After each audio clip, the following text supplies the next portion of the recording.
Meus irmãos, nós começamos janeiro trazendo uma série, aproveitando que é início de ano, sobre enfrentamento.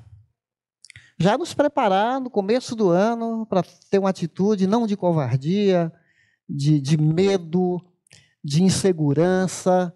E já ouvimos até agora a primeira mensagem, prossiga em frente diante das circunstâncias difíceis. Foi a primeira mensagem, né? O pastor Paulo trouxe 15 dias atrás. Semana passada, o Henrique, meu filho, trouxe uma mensagem sobre prossiga em frente ao desânimo. E hoje, vamos falar sobre dúvidas. Quem de nós não passou ou passa momentos assim de perplexidade, de insegurança, de crises na área emocional, dúvidas fortes, como conciliar verdades que nós abraçamos, tão reais, e ao mesmo tempo, nossos sentimentos, situação que a gente passa, e parece que as coisas não se encaixam.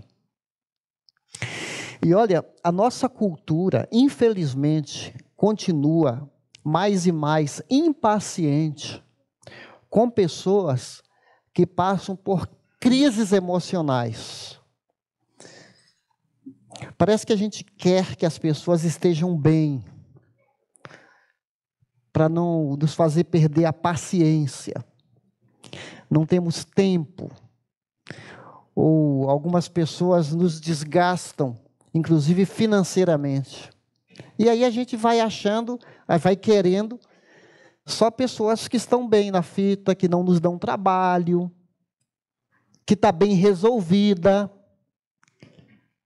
porque nós já temos os nossos próprios dilemas. Não sei se você sente isso, uma conspiração para a gente ir cancelando, né? Pessoas que nos afligem. E aí a gente vai perdendo a sensibilidade. Inclusive, a nossa cidade conspira. A nossa cidade parece que faz de tudo para a gente ter vidas isoladas. Então, é um baita desafio falar sobre dúvidas. Que Deus me dê misericórdia aqui. Antes de começar a pregar, vendo todo esse povo aqui, a gente não conhece os corações de cada um, só Deus, o Espírito, para compreender, né, lá no nosso íntimo, qual é o nosso caso, o que está passando com a gente. A gente separa aqui assuntos, mas cada um de nós tem algo que precisa de uma graça especial de Deus para a gente enfrentar, né, os dramas da vida. Então eu queria orar com você. Senhor, eu sou limitado, humano, fraco, também tenho minhas questões emocionais, sou pecador também, mas a Tua palavra, ela é tão rica, ela tem um poder de sarar, de sanar, de trazer para nós, Pai, algo sobrenatural de Deus que coloca ordem na desordem do nosso ser interior. Às vezes, aparentemente, a gente está bem, mas o Senhor deseja nos dar algo que o Senhor falou, eu trouxe vida plena. É isso que nós pedimos. Que o Senhor nos ajude agora na compreensão da Tua palavra. Em nome de Jesus, amém. Amém. Então, meus queridos, eu estava comentando que às vezes a gente evita pessoas. Essa semana, eu ouvindo a rádio Band News, os próprios jornalistas estavam assim, surpresos, porque construíram um muro na Cracolândia, lá na rua, no centro, na Cracolândia, um muro grande para separar, né, os drogados das outras pessoas. Alguém viu essa reportagem aí? É muro de alvenaria mesmo, né? E parece que a nossa humanidade quer assim isolar, né? Não quer ver quem está com problemas, quer esconder, camuflar. porque é mais fácil a gente evitar. E às vezes os muros que nós erguemos são muros invisíveis. Muros invisíveis. E às vezes não é a prefeitura que ergue, não, somos nós mesmos. Em nossos castelos, nossos apartamentos, nossas casas bem fechadas, nossos carros bem fechados. Então nós vamos falar sobre um homem que passou uma crise, né? E essa questão de crise é muito comum no Antigo Testamento. O Salmo 13, por exemplo, ele fala assim: até quando? Até quando, Senhor? Dizem que é o Salmo do azarão, né? Salmo 13, Salmo do azarado. Só que ele não fica azarado. No final do Salmo, que ele fica: o Senhor esqueceu de mim, o Senhor esqueceu de mim, eu estou aqui, ó Deus. Aí no final ele fala: Deus é bom, eu experimentei a tua bondade. Ele tem uma nota de esperança no final. O Salmo 73, ele está absurdamente chocado. Ele começa a se comparar com os outros. Esse povo aí, tudo orgulhoso, a vida deles estão indo para frente, e eu aqui, sempre na pindaíba, o Senhor esqueceu de mim. Ele começa a ter inveja das pessoas que prosperam, né? Salmo 73, até que ele tem um momento de reflexão, e ele vê que há tanta ilusão nesse mundo, e as pessoas estão anestesiadas de ilusão, e ele começou a ficar anestesiado também, desejando experimentar as mesmas coisas que as pessoas postavam no Instagram daquela época. Então, meu querido, nós vamos ver agora, né, esse texto aqui. Não está obedecendo aqui o slide, preciso de vocês aí. Como Jesus e os discípulos lidaram com alguém em dúvida e em crise. Então, vamos lá. Ao cair da tarde, daquele primeiro dia da semana. Que dia é o primeiro dia? Domingo. Esse texto, Jesus ressuscitou. É por isso que os cristãos não celebram no sábado. Nosso dia principal é domingo, porque Jesus ressuscitou no domingo. Está vendo aqui, né? Estando os discípulos reunidos de portas trancadas. Sabe quando você está com medo e você põe uma tranca, põe chave, põe cadeado? Jesus foi morto na sexta. Aqui é domingo, tá certo? Eles estavam apavorados por medo dos judeus. Por que eles estavam apavorados? Mataram o nosso líder, nosso mestre. Se nem Jesus resistiu, quem somos nós? E se mataram o nosso fundador, provavelmente vão nos perseguir também. Por isso que eles estão apavorados. Jesus entrou. Eu não entendi. Não estavam com as portas trancadas? Jesus entrou, pôs-se no meio deles e disse: paz. Olha o contraste. Medo. Jesus, o príncipe da paz, se coloca no meio deles e traz essas primeiras palavras pós-ressurreição. Paz seja com vocês, a paz de Deus. Começou algo novo, uma paz muito real. É interessante que Jesus atravessa portas trancadas para alcançar um coração, para alcançar aquela sala. As portas não eram obstáculos para Jesus. Hoje, às vezes é o nosso coração que está tão trancado, tão empedernido, cheio de pedra, resistência, incredulidade, e nós resistimos, né, esse amado Salvador. Na semana passada, uns dias atrás, nós ouvimos uma pregação que Jesus fala para o mar: psiu, acalma, o mar, acalma. Jesus fala: psiu, acalma coração, e a gente está lá. Mas eu entreguei para Deus, mas está lá. Ai, ai. Tendo dito isto, mostrou-lhes as mãos e o lado. O lado porque ele foi perfurado por uma lança, que saiu até sangue e água coagulados. Vocês devem lembrar disso, né? Os discípulos alegraram-se quando viram o Senhor. Olha aqui, não é? Medo, vem a paz, e a paz de Jesus traz alegria. Alegria, o ambiente mudou, porque quando Jesus está presente, até um dos frutos do Espírito é alegria, paz, bondade, longanimidade, fé, perseverança, mansidão. Se alegraram-se os discípulos. Novamente, olha a ênfase, né? Jesus disse: paz seja com vocês. Assim como o Pai me enviou, eu os envio. Não é a primeira vez que Jesus fala isso. Antes de morrer, João 17, assim como o Pai me enviou, eu vos envio. Vocês estão aqui trancados? Vocês estão aqui com medo? Eu estou dando a minha paz. Essa paz não é só para vocês. Essa paz é para o mundo. Vocês são embaixadores da paz. Vocês vão anunciar que eu estou vivo, que eu retornei. E lá em Mateus 28, eu estarei com vocês todos os domingos?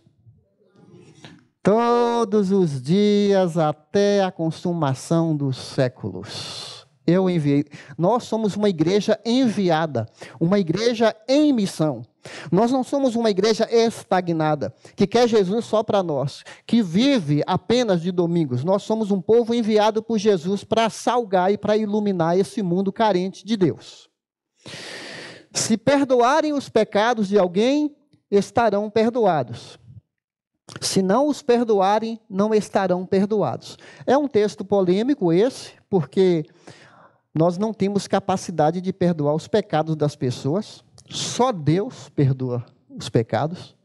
Mas os comentaristas que eu li, eles falam que quando a gente está pregando o Evangelho, a gente anuncia às pessoas para que elas se arrependam, para que os pecados delas sejam perdoados. Se elas não se arrependerem, se elas não aceitarem o perdão de Deus, a gente pode falar: olha, você não fez uma decisão para Jesus. Os seus pecados não estão perdoados, só serão perdoados se você entregar a sua vida. É uma declaração que a gente pode falar. Você creu em Jesus? Parabéns, seus pecados estão perdoados, porque é Ele que te perdoa, não sou eu. Esse é o sentido que eu encontrei, que me confortou e que me ajudou a entender o texto. Tomé, chamado Dídimo. Dídimo significa gêmeo. Tomé tinha um irmão gêmeo ou irmã. Não temos mais informações sobre quem é o seu irmão, quem é a sua irmã. Mas ele era identificado no grupo apostólico como Dídimo. Um dos 12, Tomé, fazia parte dos 12 apóstolos. Não estava com os discípulos quando Jesus apareceu. Pronto. O texto já nos desperta para uma pergunta. Tomé, cadê você? Era um dia tão importante, Tomé. O povo estava comentando, o povo assim, as mulheres que viram Jesus ressurreto, né? Ele apareceu para aqueles dois na estrada de Emaús. Pedro foi lá constatar, João. Estava aquele comentário assim, alta adrenalina. O mestre voltou. O mestre está vivo. Não sabemos por que Tomé se ausentou. Não estava com os discípulos. Daqui a pouco mais a gente vai comentar um pouco sobre isso. Os outros discípulos lhe disseram, quer dizer, após aquele encontro com Jesus, correram lá. Jesus estava no culto hoje. Tomé, não acredito. Ele estava lá. A gente viu. Vimos as cicatrizes na mão, no lado. Era Jesus mesmo. O que ele lhe disse? Se eu não vir as marcas dos pregos nas suas mãos, se não colocar o meu dedo onde estavam os pregos e não puser a minha mão no seu lado, não crerei. Tomé assim, bem convicto, né? Só creio se. Por isso que Tomé passou para a história como Tomé duvidoso. Uma semana mais tarde, os seus discípulos estavam outra vez ali, e Tomé com eles. Ufa, voltou. É uma alegria quando o que estava longe volta. Apesar de estarem trancadas as portas, interessante, né? O medo continuava, né? Jesus entrou, pôs-se no meio deles e disse: paz seja com vocês. Olha a ênfase, né? 3 vezes Jesus fala: paz seja com vocês. E Jesus disse a Tomé: coloque. Como é que Jesus sabia, não é? Coloque o seu dedo aqui, veja as minhas mãos, estenda a mão, coloque-a no meu lado, pare de duvidar e creia. Em outra tradução fala: não sejas incrédulo, mas crente. Caiu a ficha. Disse-lhe Tomé: Senhor meu e Deus meu. E tem gente que acredita que Jesus não é Deus. Essa é apenas uma das declarações da divindade de Jesus, que ele é Deus. Então Jesus lhe disse: porque me viu, você creu? Felizes os que não viram e creram. E nesse sentido, nós estamos aqui, né, nessa bem-aventurança. Espero que você também. Não estávamos lá, mas somos bem-aventurados porque nós cremos.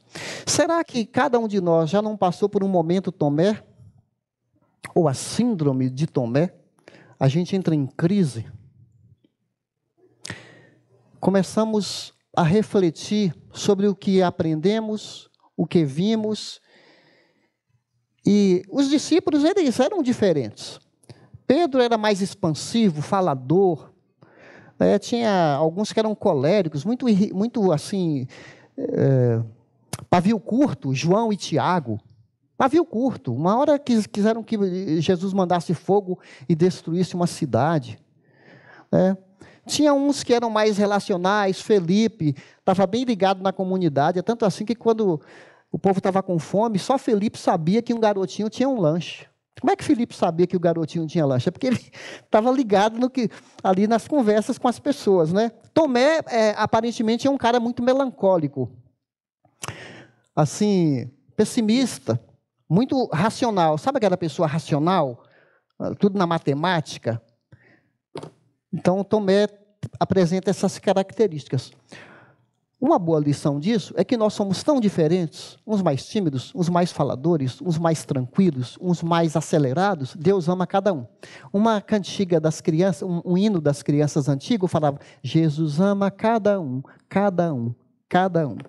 Ama o papai, grande irmão, o cunhado, a sogra. Jesus ama cada um, cada um, cada um. O texto continua: Jesus realizou na presença dos seus discípulos muitos outros sinais miraculosos que não estão registrados neste livro. Os evangelhos não contêm o que Jesus fez e falou. Nós temos nos evangelhos uma amostra de quem é Jesus.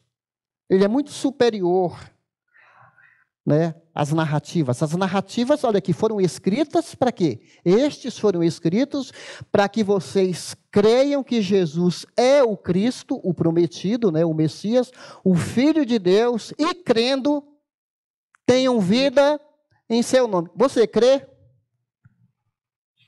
Ou você crê e é incrédulo? Porque Timóteo, ele cria. Ele andou com Jesus. Ele não era ateu. Ele era um dos 12. Isso que aconteceu aqui foi um milagre, Tomé ver Jesus. É um sinal. Mas tantos outros foram escritos para que, crendo, tenham vida. Será que a gente tem essa vida em nome de Jesus? Você já experimentou essa vida? Ou a gente fala de uma coisa assim tão distante, é só para algumas pessoas especiais. Eu sou tão assim, eu não tenho essa vida. Será? Ou você já experimentou essa vida plena que Jesus nos dá? Seres humanos corajosos não têm medo de encarar as verdades para descobrir e ganhar a certeza de que a verdade é verdade mesmo.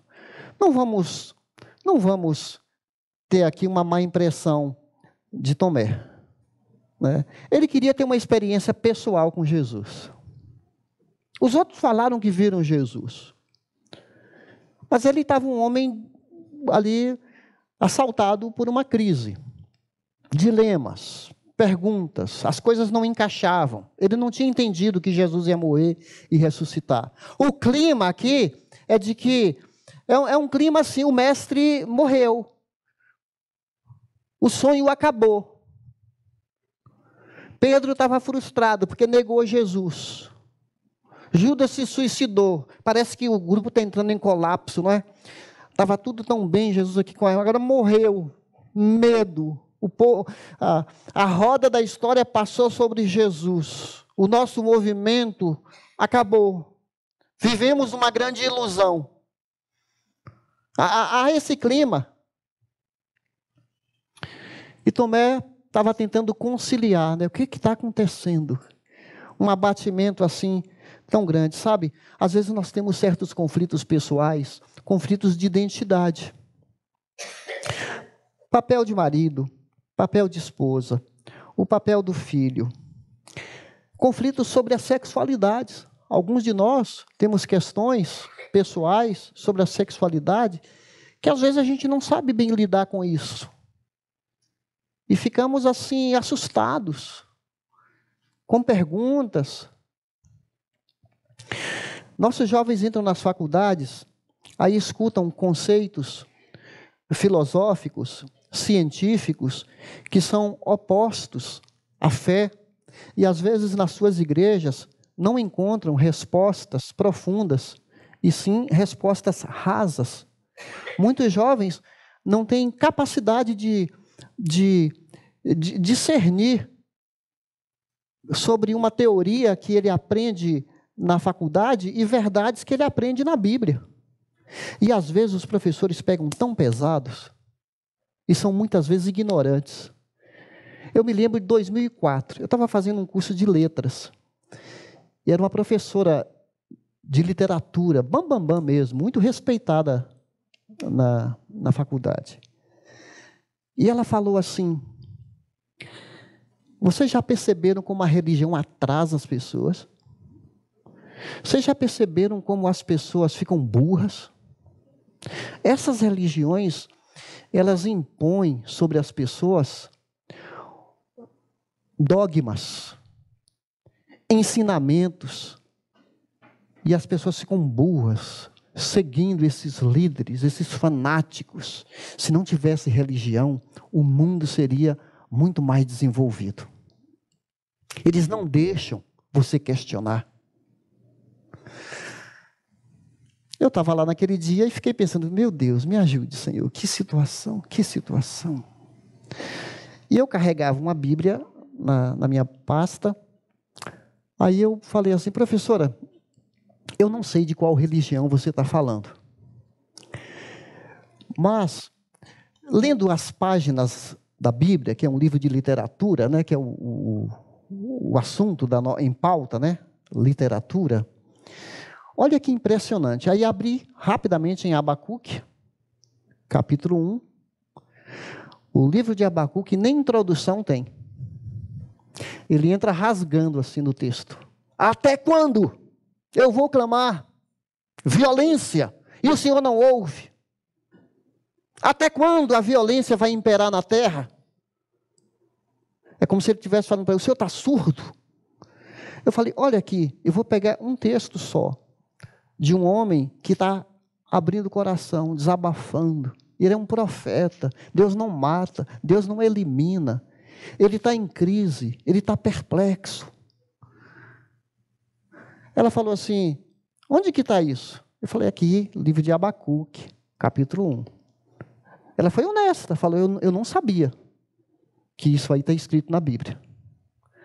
Eu não sabia, mas por que fala? Não é? Então, olha para você ver. Eu sei que tem questões muito mais complexas do que isso, né? O meu filho, que é universitário, lê um livro Fé nessa era do ceticismo, do Tim Keller, que tem respostas maravilhosas para essas crises filosóficas. Fé na era do ceticismo. Se você quiser aprofundar sobre isso. Então, meus queridos, às vezes nós ficamos assim, Deus, quanta tragédia que está acontecendo. Cadê o Senhor?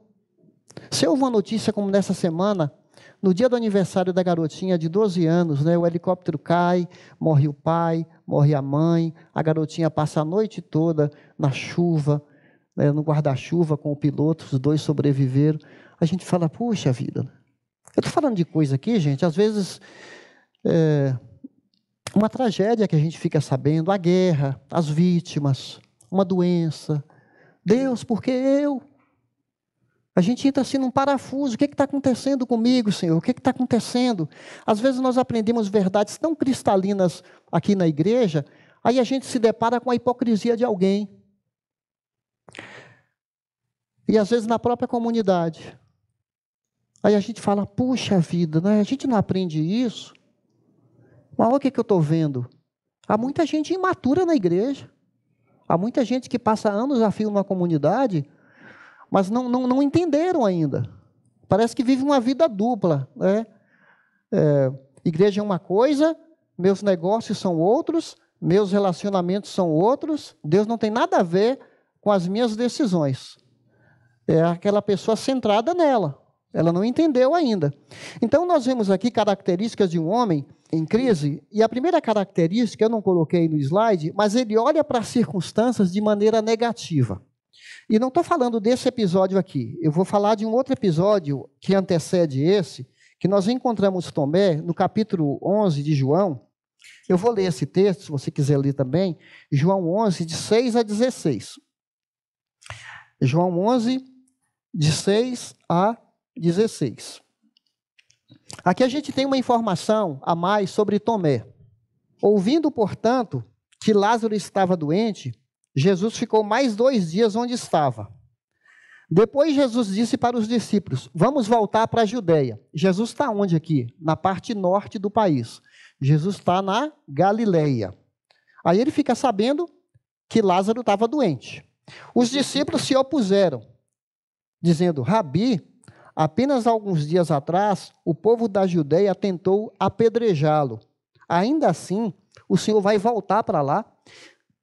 Atenção, João 8, Jesus tinha falado, eu sou, antes que Abraão existisse, eu sou, pegaram em pedra para matar Jesus, porque eu sou, só Deus pode falar isso. Lá em Êxodo capítulo 3, Deus falou isso para quem?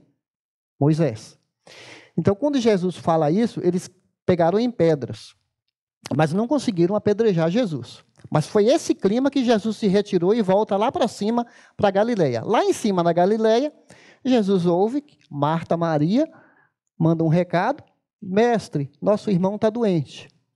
Aí Jesus dá um tempo lá e depois fala, nós vamos. Aí os discípulos falam assim, mas a gente vai ser apedrejado? Há uma certa lógica, não é, gente? Jesus respondeu, há 12 horas de claridade todos os dias. Durante o dia, as pessoas podem andar com segurança, conseguem enxergar, pois tem a luz desse mundo. À noite, porém, correm o risco de tropeçar, pois não há luz. E acrescentou, nosso amigo Lázaro adormeceu. É uma maneira branda de falar, né? Lázaro já morreu. Mas agora eu vou despertá-lo. Os discípulos disseram, Senhor, se ele dorme, é porque logo vai melhorar. Pensavam que Jesus falava apenas do repouso do sono, mas Jesus se referia à morte de Lázaro. Então ele disse claramente, Lázaro está morto, e por causa de vocês eu me alegro por não ter estado lá, pois agora vocês vão crer de fato. Venham, vamos até ele. Tomé, olha o Tomé aqui, gente, versículo 16, apelidado de gêmeo, eu estou na tradução NVT, né? Disse aos outros discípulos, vamos até lá, também para morrer com Jesus. Ai, ai, ai. Porque quando Jesus chamava para ir para um lugar, beleza, vamos ter uma refeição na casa de Marta e Maria, estamos juntos. Vamos num casamento, estamos juntos. Vamos lá onde a gente foi ameaçado de pedra. Aí o Tomé fala o quê? Lá vamos nós morrer. Aí me lembrou daquele desenho animado. Nós vamos morrer! Tinha um desenho animado. É lógico, ele está certo, não é? Só que há uma dose de pessimismo misturada com coragem aqui.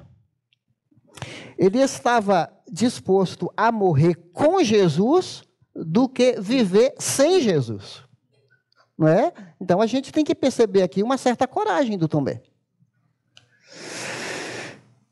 Será que você está disposto a morrer por Jesus? Você está pronto a defender uma verdade que você acredita por obediência a Jesus? Como assim, pastor? Você já se viu numa situação em que você tem que falar assim, olha, há uma autoridade maior do que eu. E em obediência à autoridade, eu não vou fazer isso. Eu não vou aceitar essa proposta. E tem gente aqui na igreja que já foi assediado em jantar de confraternização de fim de ano. E depois da confraternização, uma mulher extremamente sedutora sentou do lado dele, olhou no relógio e falou assim, eu ainda tenho 2 horas e a empresa já nos liberou. Vamos sair só para nós dois e ficarmos a sós? E até falou o nome de um local, né? Ele falou assim para ela, mais ou menos assim, ele falou, eu tenho minha esposa me esperando em casa com minhas crianças, esse é meu compromisso agora e eu não posso, nem quero, eu vou para minha casa. Isso significa que você, por amor a Jesus, pelo seu compromisso que você tem com Ele, você está disposto a perdas, né? A semana passada nós ouvimos sobre mortes diárias, que a gente nega prazeres, vantagens, propinas, casos, relacionamentos, assédios. Não. Me fez lembrar de Agostinho, que era um homem assim, mulherengo, né? Quem diria, né? O Agostinho, o Santo Agostinho, mas ele era mulherengo.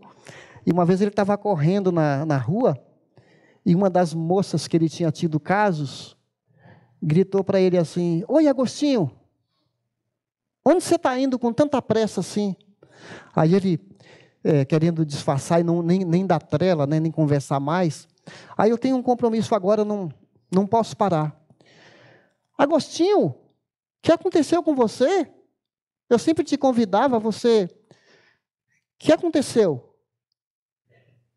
Aí ele fala assim, eu não sou mais aquele Agostinho.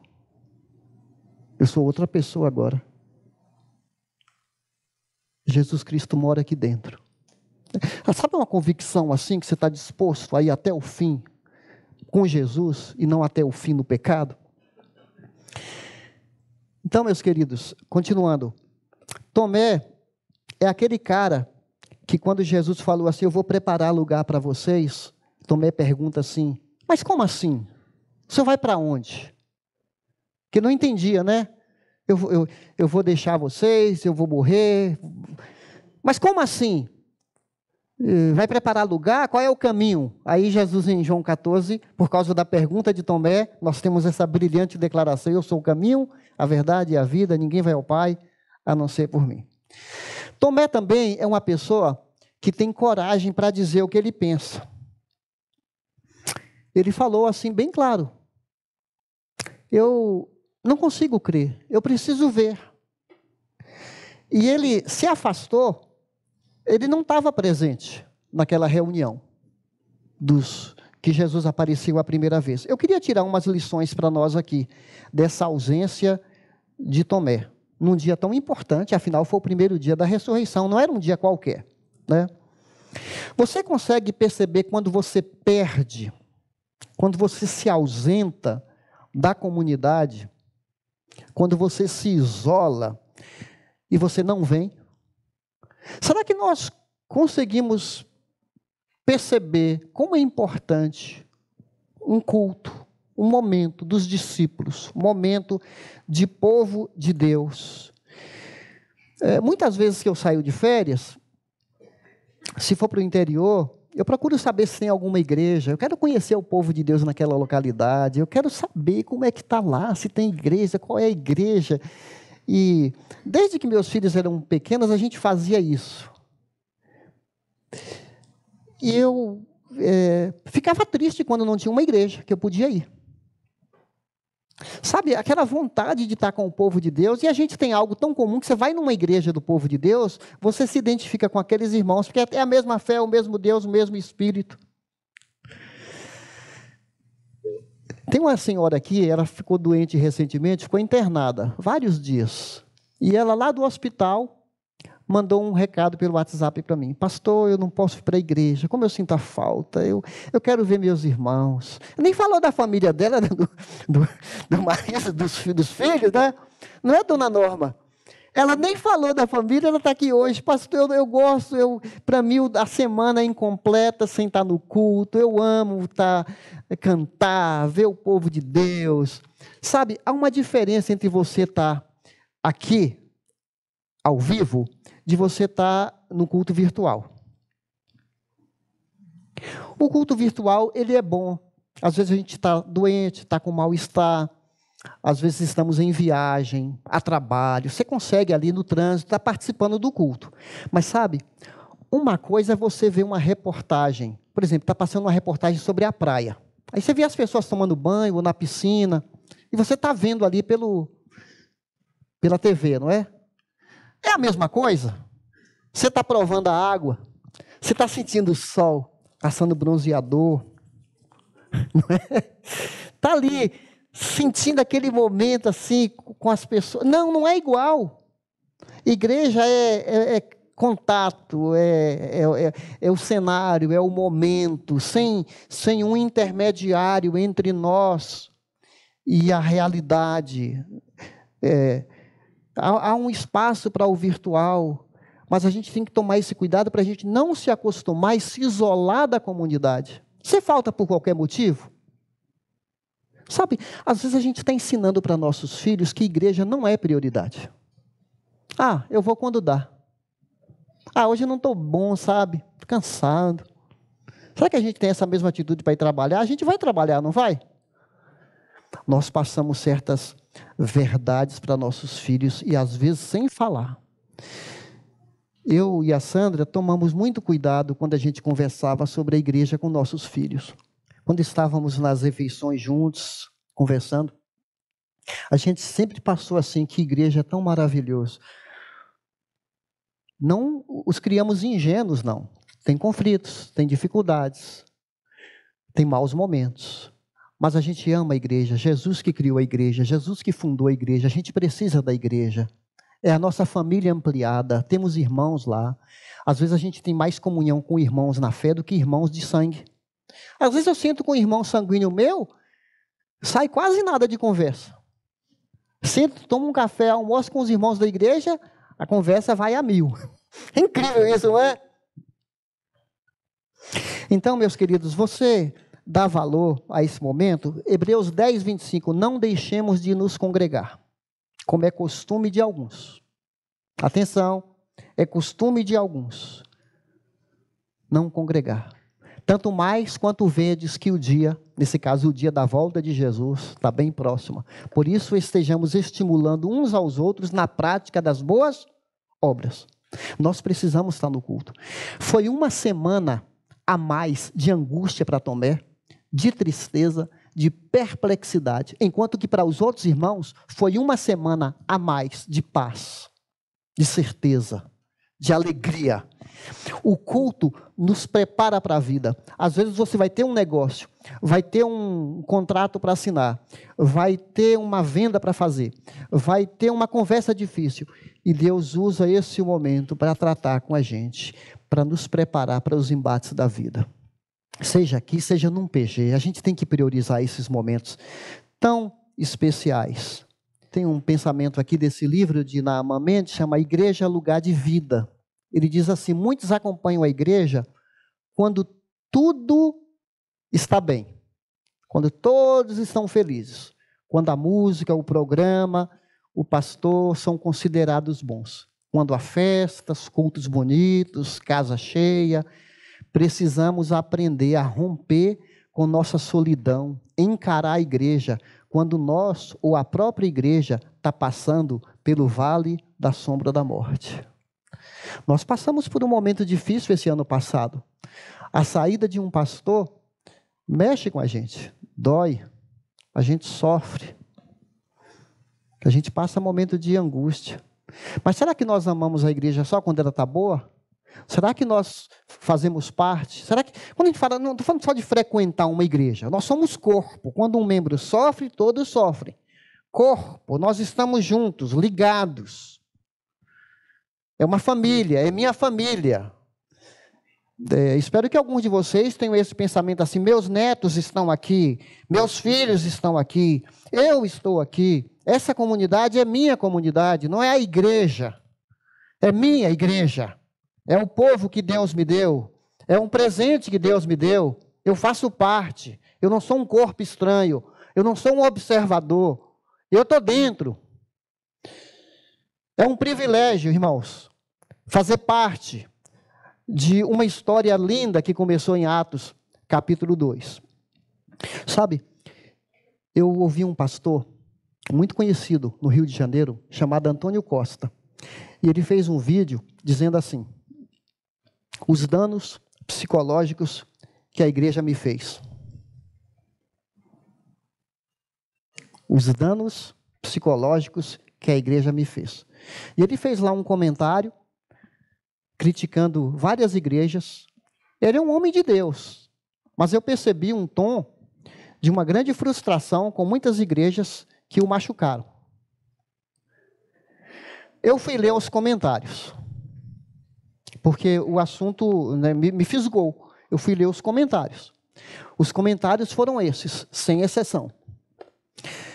Eu frequentei uma igreja durante 30 anos, e quando eu saí, eu me libertei. Frequentei igreja de pastores que eram patifes, abusadores, aproveitadores. Eu vivi debaixo de regras e regras, fiquei frustrado. Colocaram uma camisa de força dentro de mim.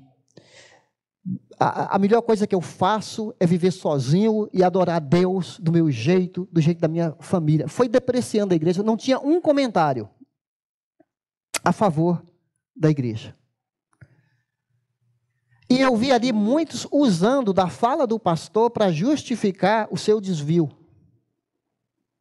o seu isolamento. Aí eu coloquei lá, eu também tenho experiência de igreja, não coloquei que eu sou pastor, né? Ninguém precisa saber. Aí eu falei assim, eu não vi aqui ninguém defendendo a igreja. Jesus é o fundador da igreja. A igreja é dele. A igreja não é feita por homens. Eu criei meus filhos numa comunidade de fé. A igreja só fez bem para mim a vida inteira. Me deu irmãos, irmãs, mães. A igreja é um povo que acolhe. Eu aprendi verdades tão fundamentais para a minha vida, como ser um melhor trabalhador, como ser honesto, honrar pai e mãe. E fui falando, né? Eu amo a igreja. E deixei meu recado lá. Então, tome cuidado, porque tem gente amargurada, mal assim, com mágoa no coração, e eu não duvido não, né? Tem gente que foi aproveitada na sua boa vontade ali, foi assim extorquida, explorada, porque tem na maior boa vontade, está conhecendo Jesus, e vem um pastor e suga até a alma da pessoa, e deixa a pessoa cansada de igreja. Até eu li um livro, gente cansada de igreja, cansada de pastores manipuladores, que põe assim uma corrente de força: se você sair daqui, você vai ser amaldiçoado, você vai sofrer, Deus vai pegar a mão na sua vida. Então, gente, cuidado, porque não é porque existem essas frustrações que não existem umas experiências tão maravilhosas e tão reais. Então, meus queridos, a gente está caminhando aqui para o final.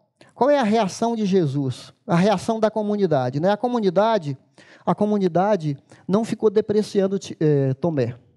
Os irmãos falaram assim: nós vimos o Senhor. E Tomé falou, eu só vou crer quando eu colocar as mãos dele. Os irmãos silenciam. Há momentos que a gente tem que ficar calado. É o momento da pessoa e Deus. Os irmãos não ficaram tentando... Eram 10 contra 1, porque Judas tinha morrido, né? 10 contra 1. Não ficaram ali batendo cabeça com Tomé. Falaram para nós vimos o Senhor, foi uma experiência real. Aí eu não acredito. Porque tem gente que é assim. E a gente tem que separar dúvida de incredulidade. Dúvida é um momento que você, assim, está questionando. A incredulidade é quando ela começa a instalar no coração, e aí a pessoa não quer crer. Aí é diferente, né? Então, acolhe, ouve com empatia. E eles falam a verdade com esperança. Nós vimos o Senhor. Não falaram para tirar desprezo. Você faltou, né? Você é fraco. Não, não foi assim o tratamento. Aí, então, vem Jesus e volta para quem está em crise. Jesus entra na sala, fala para Tomé, coloque aqui as mãos, coloca aqui o dedo, Tomé. Imagina aquele cenário, né? Tão real assim. Jesus fala com Tomé. Jesus tem um interesse em tratar individualmente. Assim como chamou Pedro, lembra? Fez a fogueira. Pedro, você me ama? Ah, Senhor, o Senhor sabe que eu sou tão fraco. Cuida das minhas ovelhas, Pedro. E agora Jesus fala com Tomé. Tomé, coloque a mão aqui. Momento muito especial ali. Cai a ficha. Deus meu, Senhor meu. Puxa vida. Você já teve uma experiência assim com Jesus? Abriu seu entendimento. Jesus é Deus. Morreu na cruz. Pagou o preço pelos meus pecados. Ele é real. Ele é verdadeiro. Ah, meus irmãos. A dúvida vê obstáculos. A fé vê o caminho. A dúvida vê a noite escura. A fé vê o dia. A dúvida teme e dá um passo. A fé voa alto. A dúvida indaga. Quem crê? A fé responde. Eu creio. E a fé vem pelo ouvir a palavra. A fé vem pelo ouvir a palavra de Deus. Por que Jesus parou de fazer milagres e sinais? Sabe por quê? Quanto mais ele fazia, a multidão falava, mais um mestre. E ele fazia mais um sinal. Mais um mestre. Queremos ver a expulsão de demônio. Queremos ver mais sinais, mais multiplicação de peixes. Jesus falou, chega. O último sinal. Eu vou morrer, vou passar 3 dias embaixo da terra e vou ressuscitar. Porque nós somos insaciáveis. A gente não se satisfaz com sinais. Mas quando a fé alcança o coração, quando a fé vem, que é um dom de Deus, é um presente de Deus, a gente fala, puxa vida, Senhor meu, Deus meu.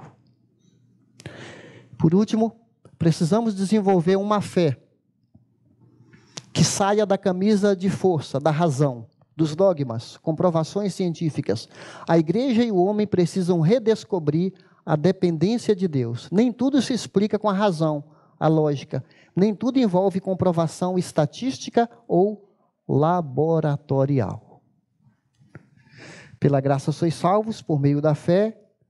Isso não vem de vós, é dom de Deus, não das obras, para que ninguém se glorie. Tomé foi recuperado. Em João capítulo 21, ele está lá com os discípulos, na pesca, uma outra pesca, Jesus ressuscitou, e Tomé está aguardando também, lá em Atos 2, ele está presente, aguardando a chegada do Espírito Santo para iniciar a igreja. Amém? Não seja incrédulo, seja crente. Tomara que sua resposta seja, Senhor meu, Deus pessoal. Vamos ficar de pé, vamos cantar mais um hino. Como nós responderemos a palavra de Deus? Permita que o Espírito Santo fale ao seu coração, trazendo você para uma convicção assim de, eu sei em quem tenho crido. Eu peço que se cumpra em sua vida, isso aqui, olha, alegrem-se com isso. Ainda que agora, por algum tempo, vocês precisem suportar muitas provações. Essas provações vão mostrar que sua fé é autêntica. Como o fogo prova e purifica o ouro, assim sua fé está sendo experimentada e ela é mais preciosa do que o simples ouro. Isso resultará em louvor, glória e honra no dia em que Jesus Cristo for revelado. Embora vocês não tenham visto Jesus, é o nosso caso, não é?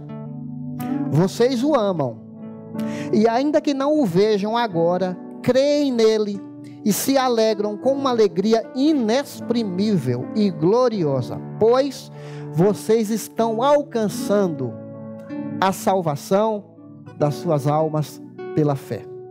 Vamos orar. Deus, obrigado, Pai. Tu sabes todas as coisas. Ouvimos a Tua palavra. Sabemos que o Espírito Santo é que nos ilumina. É Ele que fala algo significativo aos nossos corações. Tu sabes a condição emocional. Tu sabes que somos pó. Ainda a palavra não chegou à nossa boca, e o Senhor sabe tudo a nosso respeito. Nada é encoberto aos teus olhos. Tu és aquele Deus que vê, que sonda o nosso interior, vê se há em nós algum caminho mau, algum esfriamento, algum caminho de incredulidade, fraqueza, chateação, mágoa, alguma crise de depressão, de desânimo, de esfriamento. Senhor, nós clamamos em nome de Jesus, ao Jesus que quis falar particularmente com Tomé, que é um Deus pessoal, abordou Pedro, abordou cada um deles. O Senhor é o mesmo ontem, hoje e eternamente.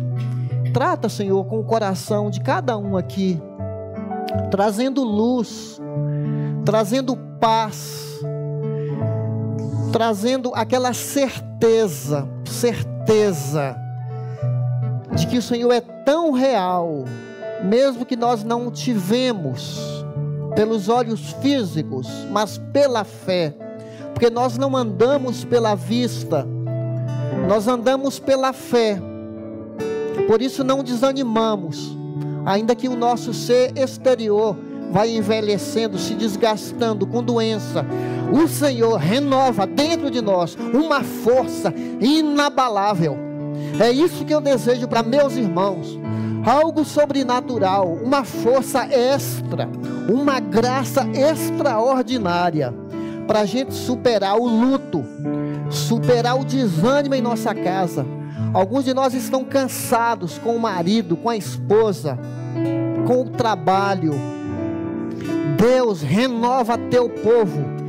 Dá-nos, Pai, aquela certeza da tua presença que abre nossos olhos e nos leva a declarar: Senhor meu e Deus meu, eu te quero mais do que tudo nessa vida. Tu és o meu maior tesouro. E estou contigo para o que der e vier, para morrer ou para viver. Ó Deus, aquece nossos corações. Talvez tenha alguém que precisa entregar sua vida para Jesus hoje. Voltar para Deus e falar: eu quero Jesus. Eu quero esse que morreu, que estão com as mãos com cicatrizes.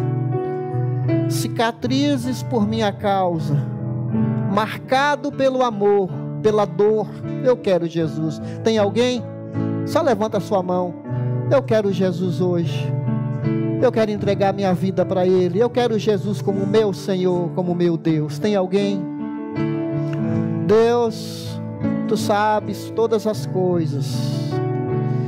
Ó Pai, guia teu povo, Senhor, durante essa semana, livrando de todos os perigos e de todo o mal. Que a graça do nosso Deus, o amor de Jesus e a paz do Espírito Santo seja conosco, agora e para sempre. Amém?